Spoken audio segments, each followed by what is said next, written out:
Move it in a slightly different direction. Is that a lot of people have come to me and said that because as the NDIS has rolled out, a lot of state-based programs have closed. And are you getting a lot of people coming to you who are locked out of the current system, or they're having problems with the transition? Yeah, I'll start off with the spectrum because it's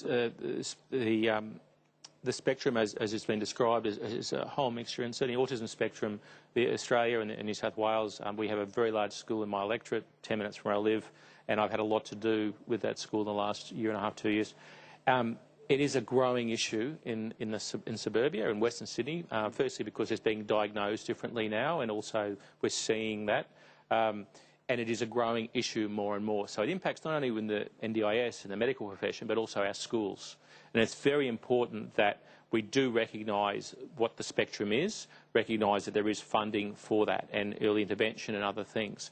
You know, and it is, you know, in a nutshell, it's about communication and about how a child and an adult, when they grow up, communicates and processes information, and giving them the tools to be able to do that. Now, back to the NDIS, yes, I mean, it's being rolled out, so it has problems, and it's never going to be perfect.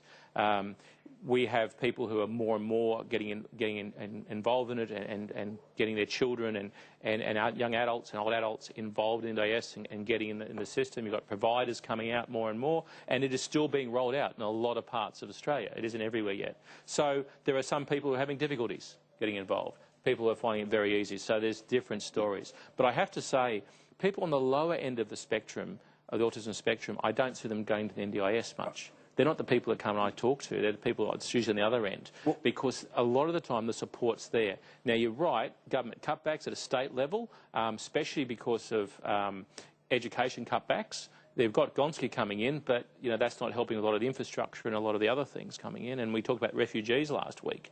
We're finding in some of the schools kids who have come over as refugees have never been assessed for autism and that, and they're being put into mainstream schools. So there's a whole heap of issues here that need to be dealt with. But something which the state and federal governments need to realise, this is a growing issue.